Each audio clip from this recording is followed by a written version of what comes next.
Well, I did not see this coming. Hey everyone, it's Nux, and it's been a while since I've dedicated a video fully to the Kirby series, huh?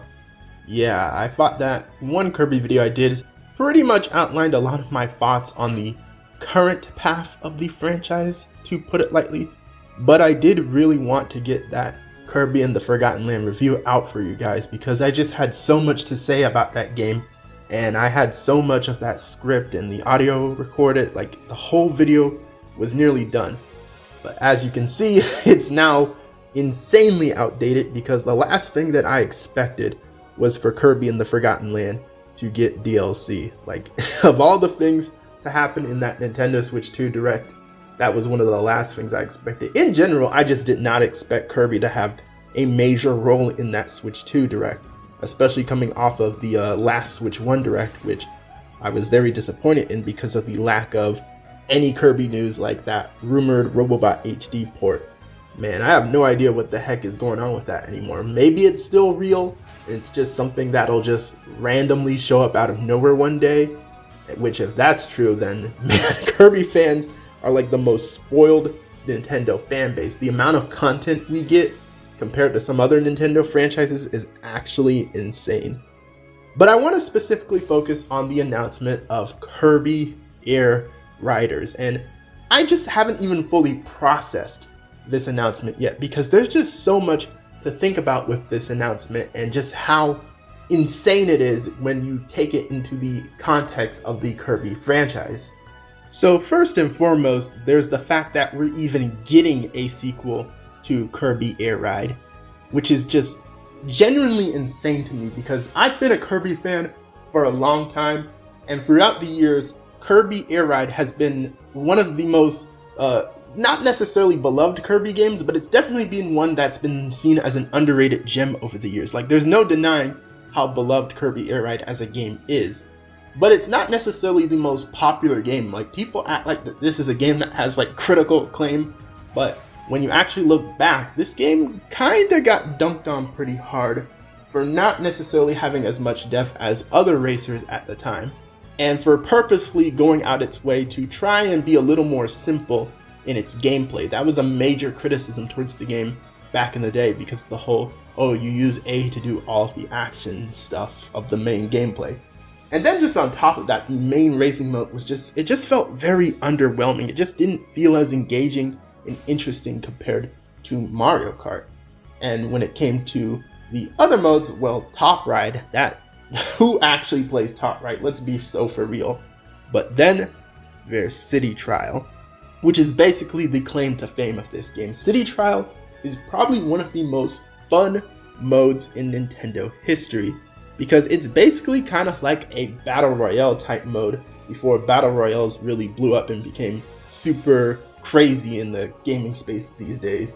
So yeah, like I could go on and on about City Trial alone and how great that mode is, but I specifically want to talk about what this all means in terms of the fact that Kirby Air Ride is getting a sequel. Like, why do we have a sequel to Kirby Air Ride then if it's not exactly a game that's beloved by every single person out there?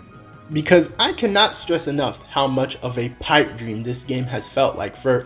For years, people have wanted a Kirby Air Ride 2. Like, I would have to say that this has been one of the most heavily requested Kirby games, like, ever.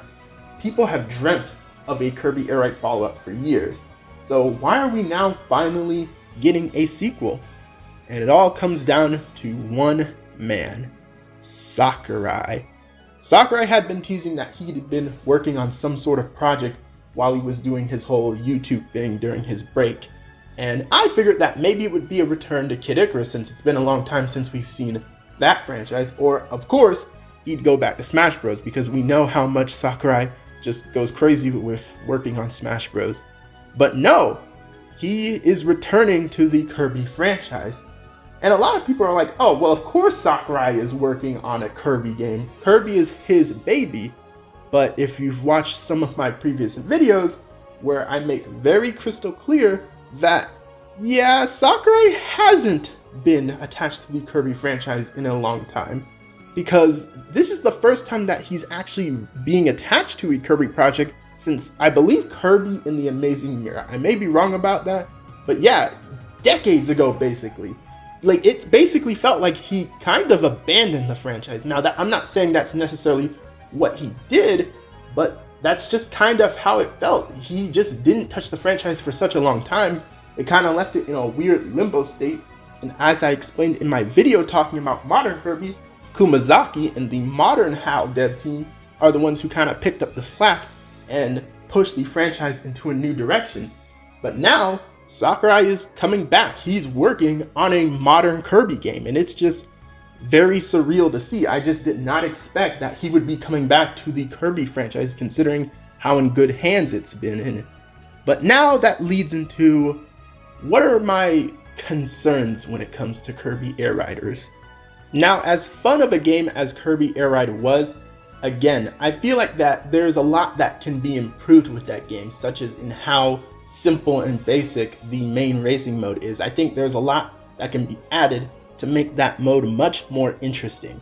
Top Ride, honestly, I wouldn't even care if that mode got like just flat out erased and replaced with literally anything else that's interesting, because who cares about Top Ride, bro? I'm sorry, Sakurai. No one was going crazy for Top Ride.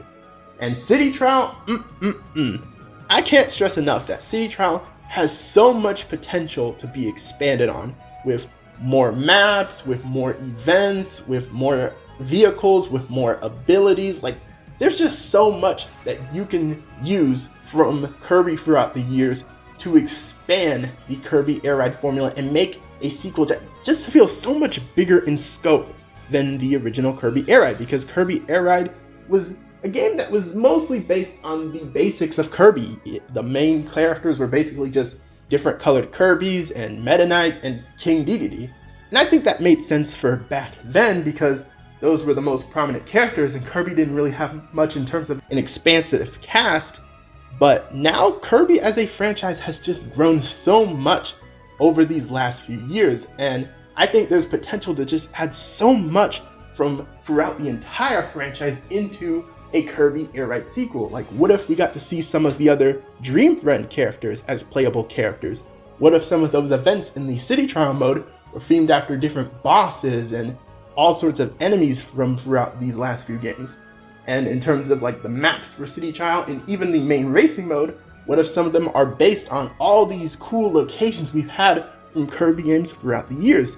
There's just so much potential to make Kirby Air Riders a truly fun Kirby racing experience that appeals to all sorts of Kirby fans. But that gets into what is my biggest concern with Kirby Air Riders. And you may have noticed this in certain spaces in Twitter and in certain videos among some Kirby YouTubers. You notice that they kind of have a bit of a bittersweet feeling with Sakurai to return on the Kirby series, because Sakurai is a good game director. There's just no denying this. Sakurai is a good game director. He's made so many great Smash games. He gave us freaking Kid Icarus Uprising. That alone like gives a lot of credit to his name. But in terms of his relationship with the Kirby franchise, it's very weird. As I talked about in the Modern Kirby Rant video, there's been a lot of accusations that Sakurai has this weird bias towards modern Kirby, and a lot of it does come from Smash. There's no denying that. Like, the weird representation of the Kirby franchise in Smash is a big part of that, and I feel like it's not fair to entirely use that to judge Sakurai and his relationship with the modern state of the Kirby franchise, because Smash is a game that obviously represents multiple franchises. Maybe Kirby doesn't necessarily have to be the one that gets all this representation, but when you see series like Fire Emblem getting references to their latest games with new playable characters, new remixes to their music tracks and stuff like that, and Kirby is just acting like a Kirby game hasn't come out since Amazing Mirror, you can't help but raise your eyebrow at Sakurai and wonder if he truly does have some sort of weird, like, grudge, for lack of better words, against the Kirby games that have came out since he's worked on the series. It's just a very weird thing. But I'm willing to give him the benefit of the doubt. Like, there's all sorts of weird things with Smash Bros. And why people have this weird distrust in Sakurai and whether or not he's actually going to utilize a lot of the Kirby franchise's elements in Kirby Air Riders, but I'm willing to give him the benefit of the doubt because he's a great director. Again, I think he is a great director, but it really, like, whether or not this whole Kirby bias theory is true or not is really going to be dependent on how much of the franchise he represents in Kirby Air Riders. Like, obviously, because of the fact that this is a sequel to the original Air Ride, I do expect a lot of the love in this game to reference that original Air Ride game. Like, I expect a lot of the vehicles to come back. I expect playable Midnight and DDD again. I expect that. I expect some of the maps even maybe to come back. But I really want to see new elements of the franchise in the game, man. Like, I want to see Susie or 𝗕𝗲𝗯 making an appearance. I want to see references to Kirby and the Forgotten Land, Kirby's first freaking 3D game. Like, are you really gonna just pretend that doesn't exist? Are you just going to act like a Kirby game literally has not come out since the games you've worked on? I feel like that would just be straight up embarrassing if you refuse to acknowledge any sort of characters or even abilities. Like, what about the abilities? Like, there's been all sorts of crazy coffee abilities over the years too that I feel like could be added to a Kirby Air Ride sequel. But are you just going to use the old abilities and just not add any new ones that we've had over the years? Like, I don't know, man. It's something that is genuinely worrying about the game. But again, I have a little faith in Sakurai because it's a sequel to Kirby Air Ride that is dedicated to the Kirby franchise. It's not a crossover like Smash Bros. Where you got to focus on all sorts of other franchises. This is strictly Kirby. So I feel like he has to reference the grander Kirby franchise. I feel like he has to in at least some way, man. Like, you gotta acknowledge that this series has evolved since you haven't worked on it in the 21 years that you haven't touched the franchise. I just feel like that's like just a big part of this whole skepticism and this potential controversy that could explode if we see the game at launch. And indeed, it acts like a Kirby game hasn't come out since the original Air Ride game. I feel like that would be really embarrassing. And I feel like it even has potential to grow into a bigger problem, because what if Sakurai gets a chance to make more Kirby games and he continues to act like the Kirby franchise hasn't grown past the days when he was working on the franchise? It could lead into a whole freaking civil war. And being someone who's seen all sorts of fandom discourse and series like Paper Mario or the Sonic series, I just don't want that for the Kirby franchise, man. I want this franchise to feel united. I want the fans of this series to feel like they all have a place in it. I don't want people to just arguing and like feel like some are biased out in certain games. No, I just don't want that crap for the Kirby series. But I just have to express those genuine concerns because of Sakurai's wishy-washy history when it comes to referencing Kirby games he didn't work on. Like, maybe it's like a respect thing that he just only references the games he works on, but nah, man, in a game like this where it is literally a modern day Kirby game, I feel like you gotta acknowledge some of the games you didn't work on. But alright, that's pretty much all my thoughts when it comes to Kirby Air Riders. I'm cautiously optimistic for the game either way, because this has just been a game that's been so heavily requested by the Kirby fandom for so long. It's just, I never thought this game would happen, but hey, it's here, and here's to hoping that it lives up to the hype. Also, let's pray that this game doesn't get destroyed by the fact that Mario Kart World and Sonic Racing Cross Worlds are a thing as well. But anyway, if you've made it to this point of the video, thank you for watching all the way until the end. What are your thoughts on the reveal of Kirby Air Riders? Has this been one of your most highly requested Kirby games? Like, is this like a dream game that you've wanted for years and you just still can't believe it's something that's real? Are you also worried about the representation of modern Kirby games within the game itself, or do you not care and you're just looking forward to playing as, I don't know, freaking Meta Knight and Knuckle Joe and any other basic characters that aren't the extended cast? Let me know in the comments below. And please be sure to leave a like on the video, subscribe to the channel if you are new to it, and follow my additional social media in the description below. This has been 𝗏𝗃𝗀𝗀, and I'm out. Peace.